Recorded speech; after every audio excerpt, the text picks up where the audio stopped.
Now we coming back off the episode where Gemini has did what he did to Big Bambino. And, the whole prison is still like in awe. We shocked. You know what I'm saying? And then all of a sudden, here comes Stupid walking over there where we at. Hey, man, shit, I knew what was up. I knew that Gemini and Rev was cousin. I was actually in the prison at the time when, he had got the word that his little cousin had, that had happened to his little cousin or whatever. So everybody like, man, why you ain't let her know what's up? We supposed to be in an alliance right now. We supposed to be one right now. He was like, man, it wasn't my place to let y'all know. You know what I'm saying? Which we know that you don't really just go get the exposing another man's business to anybody in prison, no matter how cool you get with somebody, because that's not your place. If he wanted everybody to know, he would have told them himself, That's how you start beef with somebody else too, But he actually knew what was going on. Like I said, even though we all had formed an alliance, Stupid still had his own crew separate from the New Jack crew and any other crew, the community, Vago crew, or the RJ and them, So we understood that, you know what I'm saying? So that made us trust Stupid a little bit more, at the time. But a lot of crazy things started to happen, and a lot of y'all gonna be like, man, what? Like, really? Yeah, because, man, it's just the way prison work and the way how comfortable people get and how soon they get comfortable. Now, we're going to go into about a week after all this happened. We had moved the plan up, and we a week into this thing.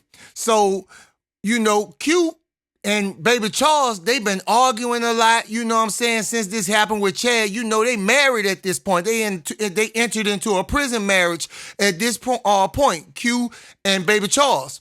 And Q slept with Chad, So you could see Baby Charles hadn't let this thing go. So Chad, he started to feel like outcast, you know what I'm saying? And even Red was busy communicating and being there for Baby Charles and Q. He done forgot all about Chad. They didn't kind of outcast Chad. So Chad ended up going back to Buttman because of the way the situation had been got with Baby Charles and Q.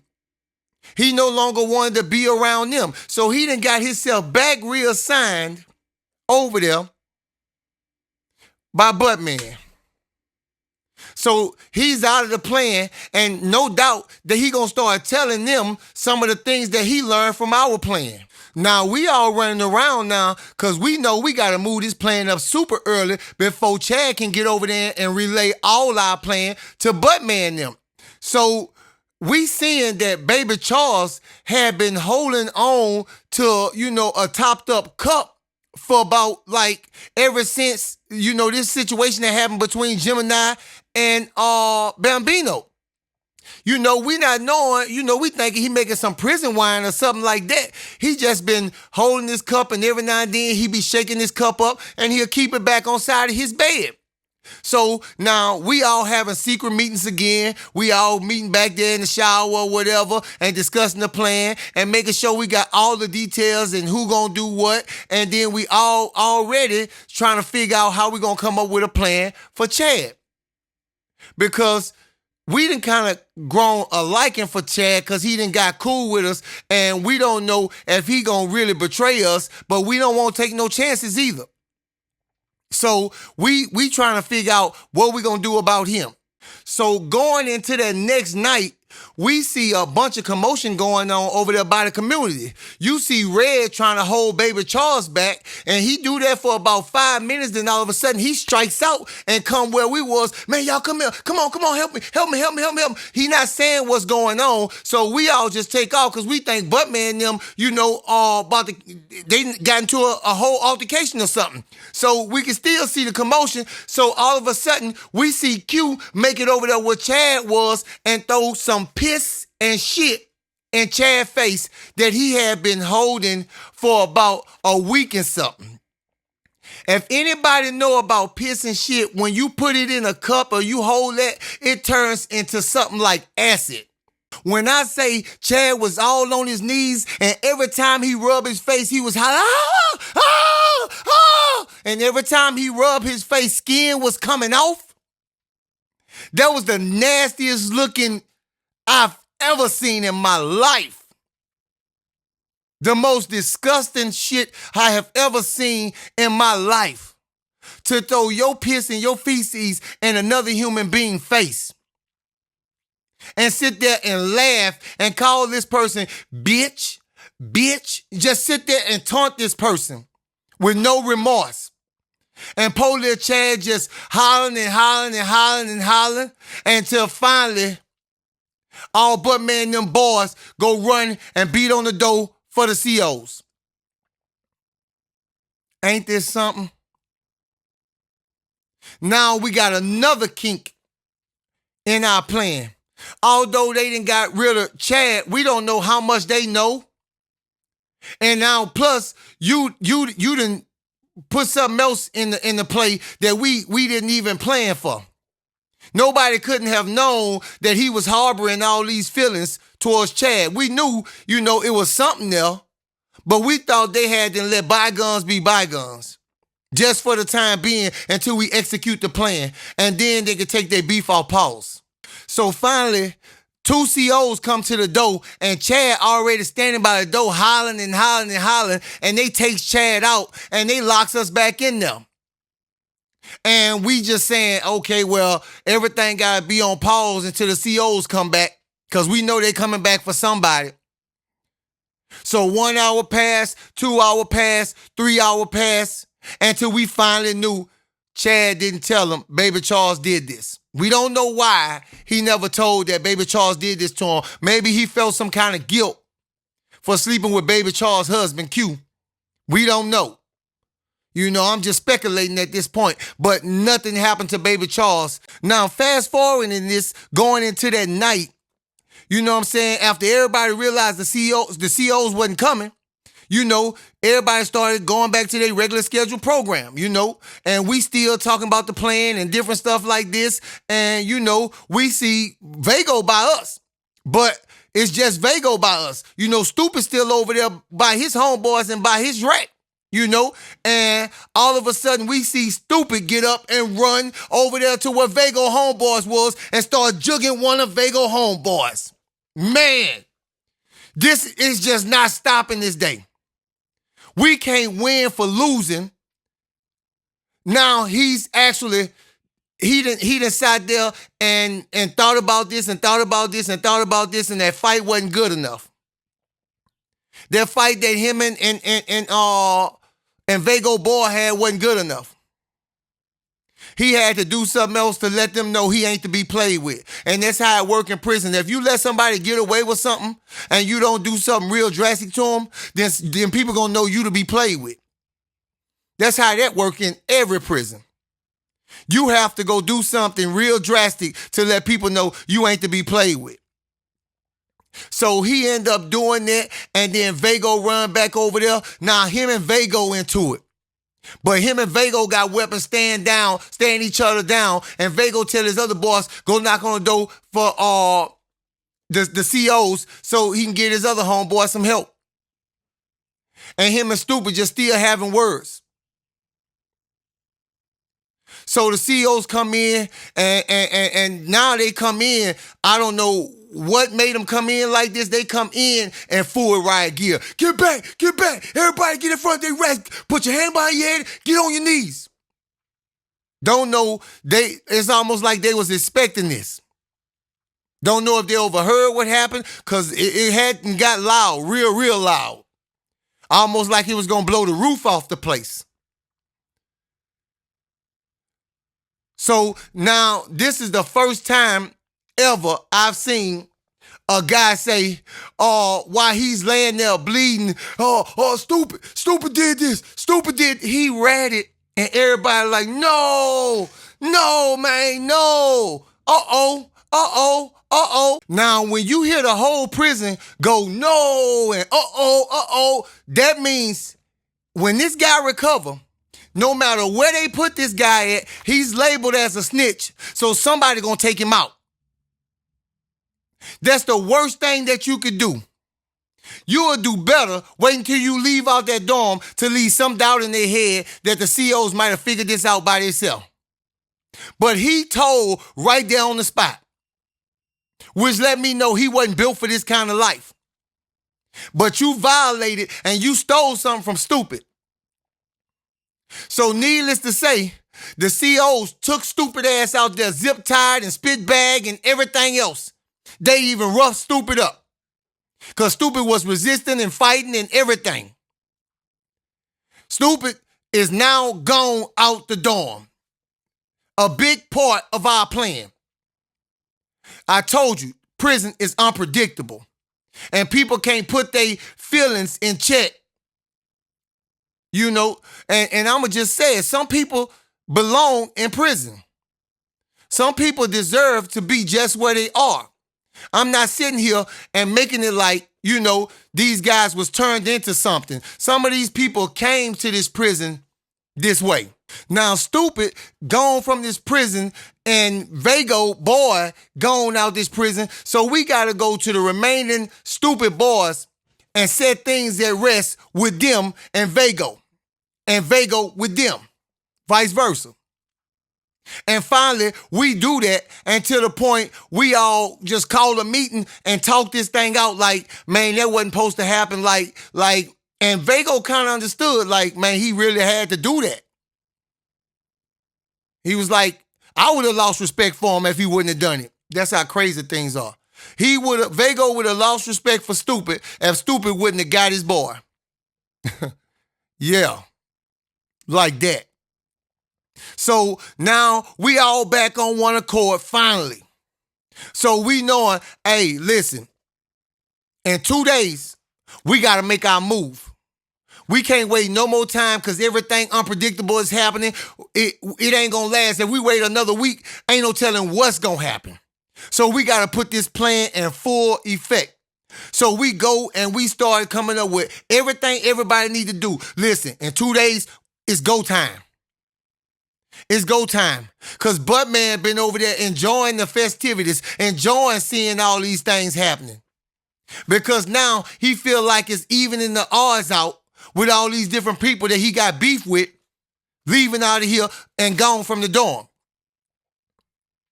You know, they actually shipped Stupid to another prison. You know, I'm going to just tell y'all that off the bat. Stupid ain't coming back.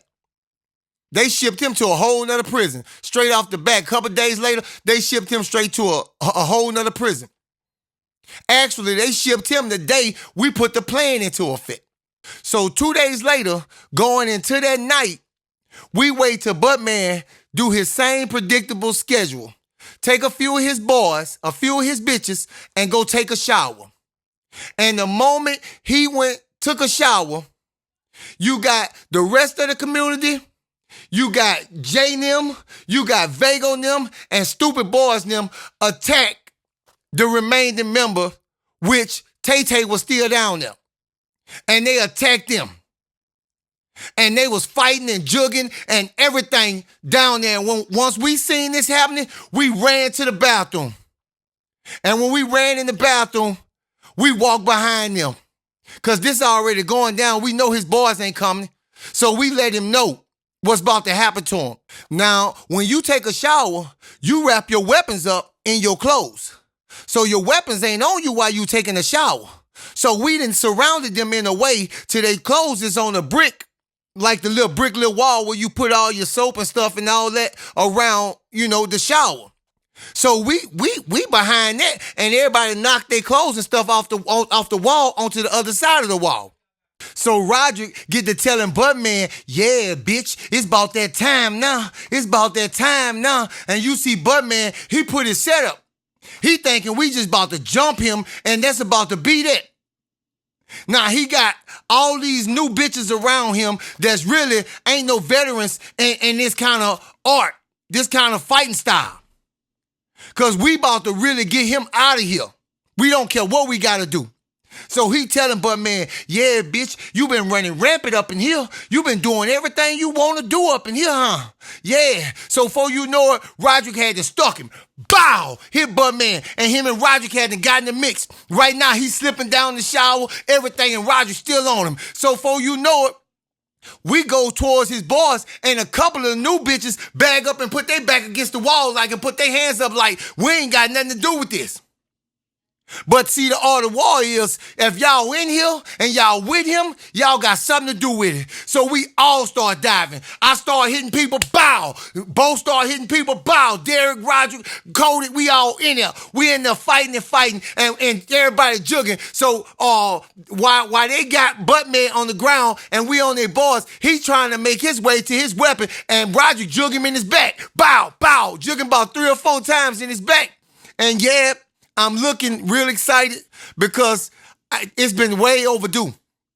This dude been doing so much in this prison, making life a living hell in this prison. So finally, we had to stomp them and beat them and jug them into submission, and they steady on Buttman. They trying to make sure he ain't coming back. I see Roderick got him around his neck at this point while he was crawling towards his weapon and hitting him in the side. And he just a holler, oh. Now I tell a couple of New Jack members, hey, go make sure the community straight and got them boys. So they run up there and they go to finishing them off. But all of a sudden, a couple of them members that made it to the door and started beating on the door for the guards, and the guards come up in this motherfucker. And when the guards come up in here, that, like I said, they been knowing something was brewing, so they come in full tactical gear. They come in shooting with the rubber bullets, spraying this place. Everything starting to happen. It's chaos. It's pure chaos this time. Man, I'm talking about they hitting people with the sticks, the nice sticks. They hitting everybody. Man, they busting people up. And as they bust you up, they dragging you out. Zip tying you in the corridor. And coming in for the rest of us. But we all trying to get them last licks in that we can possibly get in. We not letting them escape this one. So we doing everything we can do to get rid of them boys. And we got them. We got them good. So I see when I get to the front, when they finally grab me, I'm laughing because I see Tay-Tay stretch the fuck out. Bleeding everywhere.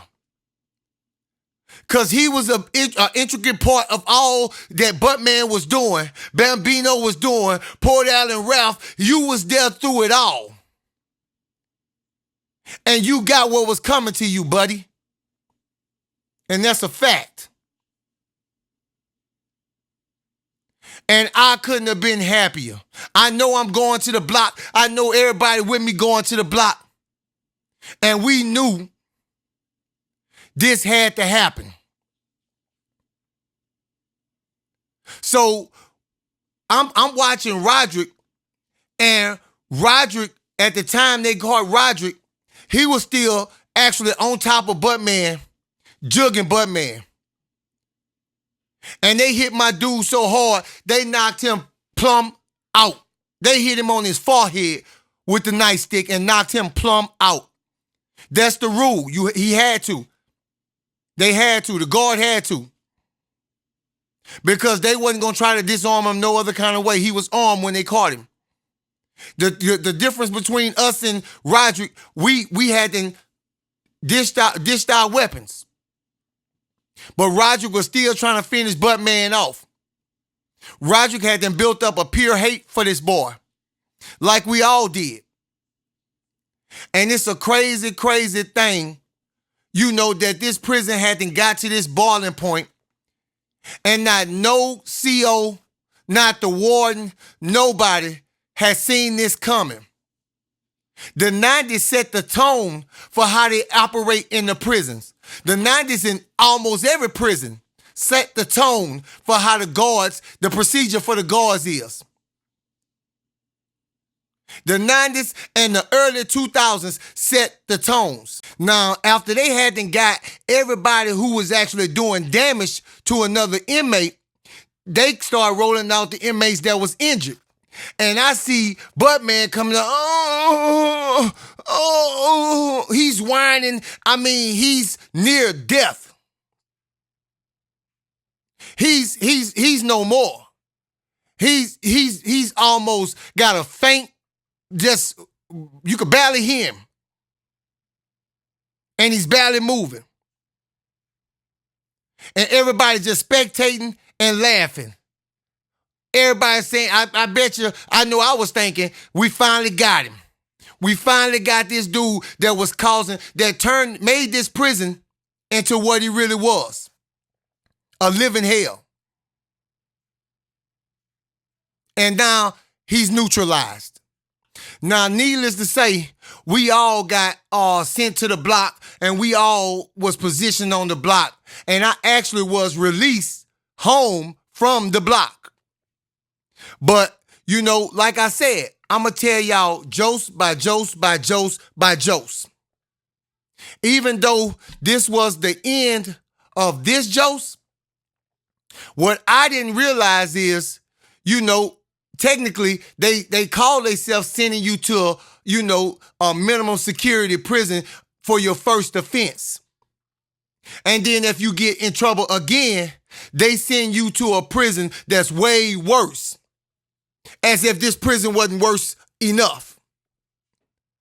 So I don't even know how they figured as much, because I'm pretty sure none of these judges or whatever been to this prison and seen how life was inside this prison. So like I said, what we're going to do next is I'm going to tell you a little bit about when I got released and how I end up getting caught back up and going back in to start off the next prison jokes. And like I said, I went to a way worse prison because I guess they figuring I ain't learned my lesson. So we gonna get into it, but it is a different style of prison. Almost the same, but a different style in prison. It's a different whole structure completely. Things operate different completely. And I want to give y'all heads up. This prison I went to, I actually went to a prison with a bunch of murderers. These guys, I actually run across two guys that actually took the life of a police officer. You know, and I'm not sure, should I say her name, you know, but they did, Monroe and different people that took the life, of this police officer. It was a crazy thing, and I really had to be really alert in this prison, because I didn't have the Njcip crew going to this prison. So I'm basically starting all over in a new facility.